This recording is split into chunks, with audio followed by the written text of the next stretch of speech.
faire tout le film. On voit pas du tout Antoine Decaune qui ne pouvait pas jouer ce rôle.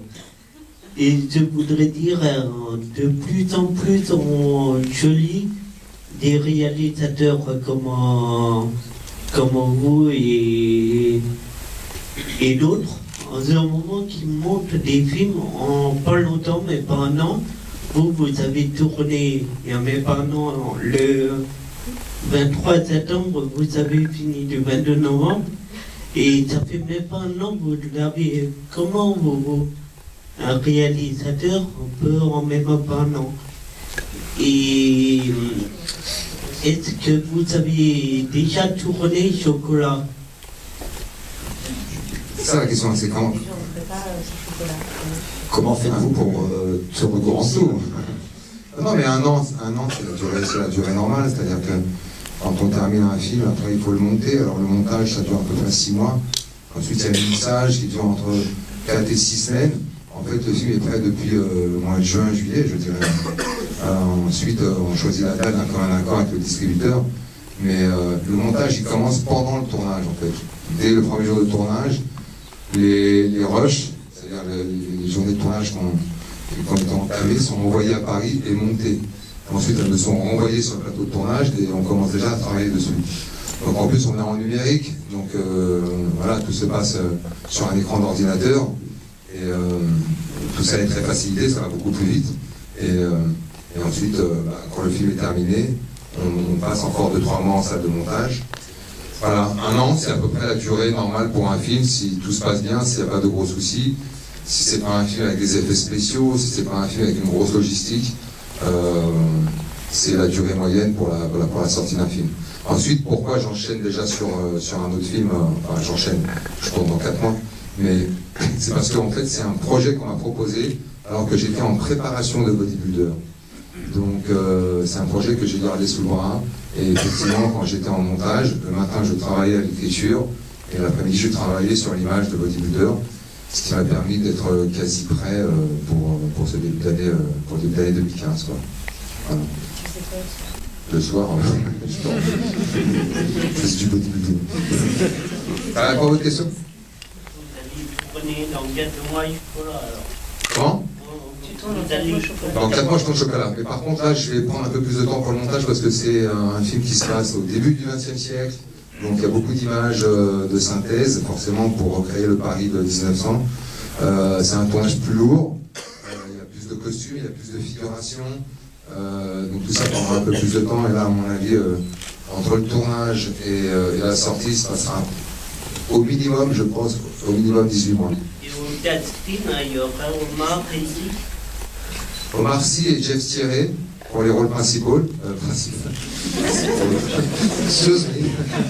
les rôles principaux, Clotilde M, et voilà, et sur le reste du casting je suis encore en train de réfléchir. Jeff Thierry, pour ceux qui ne connaissent pas, je ne sais pas si vous le connaissez, c'est un clown magnifique, il fait magnifique, et qui est en fait le petit-fils de Charlie Chaplin. Bonsoir. Voilà, en fait, je voulais parler du dopage. À un moment donné, vous parlez de stéroïdes anabolisants, c'est très très bien fait. Est-ce que vous avez eu des craintes par rapport au grand public ou au public plus spécifique? Tu peux répéter ta question? À un moment donné, il y a le fils de Yolène qui vient le voir.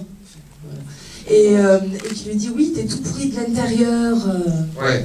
Et j'ai adoré ce passage, mais est-ce que vous avez eu des craintes à le tourner? Est-ce que vous pouvez nous parler un peu plus de ce moment-là? Forcément, quand on pense bodybuilding, comme beaucoup de gens qui ont des préjugés sur ce sport, on pense évidemment au dopage, et pour ne rien vous cacher, j'avais même des scènes un peu plus développées autour du dopage, que j'ai coupé au final, parce que vous s'aperçoit que finalement dans tous les sports de haut niveau, le dopage existe.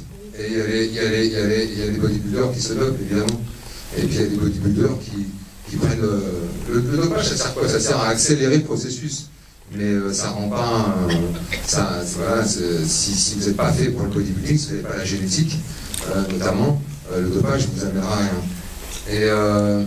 Et cette scène dont vous parlez, dont tu parles, parce que je connais Roxane, qui est une formidable bikini, qui fait aussi du bodybuilding, que j'ai pu voir sur scène. cette scène dont tu parles, elle fait référence à une scène, je ne sais pas si vous avez vu ce film, qui s'appelle Ciao Pantin, avec Coluche et Richard Anconina. Et Coluche est alcoolique dans le film, et Anconina fume un pétard, il se prend une grosse barre dans la gueule, et Coluche enlève le joint de la bouche, et Anconina lui répond chacun sa merde. Et c'est un peu ça que ça raconte, c'est-à-dire qu'on a tous nos névroses, notre propre pharmacopée, dans tous les domaines, peut-être aussi psychologique. C'est ça que ça raconte, c'est-à-dire que je pense que quand on fait un sport de haut niveau, on est obligé d'utiliser des médicaments qui soulagent des douleurs souvent ou autres, ou alors pour accélérer un processus. Et le gamin, il est dans la consommation parce qu'il est dans l'autodestruction. Et voilà, c'est ça que ça va raconter, c'est-à-dire qu'on ne sait pas lequel des deux est le plus drogué aussi, quoi. Merci beaucoup. Je vous en prie, mademoiselle. Je peux répondre non. Oui, il est regardez quand même. Ah, il marche plus, moi, c'est bon. Et bon, au niveau du dopage, personnellement, c'est vrai que je ne me sens pas concerné. Comme je dis, quand on arrive pratiquement à la soixantaine et puis on a fait 40 ans de bodybuilding, c'est qu'on a ménagé sa monture de toute façon. Je serais déjà depuis longtemps un cancer à la prostate. C'est pas ma tasse de thé en fait. Et après, bien entendu qu'il existe, c'est sûr et certain. Mais je pense que si on veut vraiment faire un art de ce sport, et puis comme dit Rochdy, on ne fait pas d'un âne un cheval de course. Si on a la chance d'avoir une morphologie, et on n'a pas besoin non plus d'être hypertrophié énorme. Donc j'ai gagné un championnat du monde avec des gars qui font 20 kilos de plus que moi. Donc il n'y a pas, c'est pas le concours bestiaux non plus, hein, c'est plus fin que ça. Hein. Et c'est certain que dans le film, c'est vrai, mon fils fait référence à des anti-inflammatoires et tout, il ne parle pas non plus d'anabolisants, mais bon, il parle d'anti-inflammatoires. Et quand on voit toute la pharmacopée avec toutes les petites boîtes, il ne faut pas oublier que ce sont des compléments alimentaires, ce ne sont pas des médicaments. Et c'est vrai que c'est le côté psychologique aussi des culturistes qui aiment bien être tranquillisés en prenant toutes les vitamines qu'ils trouvent et tout, étant donné qu'on est carencé, on ne mange plus de fruits, on mange très peu de glucides. Donc on a des carences de toute façon qu'on essaie de récupérer avec des vitamines C, des vitamines B, ainsi de suite. Et on aime bien tester, c'est vrai, les petits boosters et tout, savoir ce que ça donne. Mais la plupart du temps, c'est une tranquillité d'esprit, c'est très psychologique. Et moi, personnellement, ma femme me dit toujours, elle me dit, c'est bizarre, comment ça se fait d'acheter des boîtes, là, et puis tant que tu y touches pas. Oui, mais c'est quand même une tranquillité d'esprit. Il y a beaucoup de psychologie là-dedans. Et pour ma part, je suis contre les produits anabolisants, ça nous fausse notre sport, ça c'est certain. Et merci pour la question, ça je peux ma réponse. Alors moi j'ai le micro, alors j'en profite. J'ai fait 20 ans de bodybuilding, ça n'a pas fonctionné. Voilà. Je voulais juste vous dire que le film est extraordinaire, moi j'ai adoré. Et j'ai trouvé Yolande qui n'était pas un comédien comme vous, mais j'ai trouvé super. Et la relation père-fils, voilà, j'ai trouvé super. Les images, la couleur, tout. Je voulais le dire, mais c'est tout. Pas de question. Continuez le bodybuilding quand même. Non, mais pour parler un peu de la performance de Yolande dans le film, simplement, je voulais ajouter quelque chose, c'est que quand on fait un film et qu'on décide de composer une équipe d'acteurs, il n'y a plus d'amateurs, il n'y a plus de professionnels. Tout le monde est logé à la même enseigne. À partir du moment où vous êtes devant la caméra, vous avez tous le même enjeu, à savoir rendre la scène crédible. Et là, il n'y a plus de bodybuilder. Pour moi, j'ai dit ça.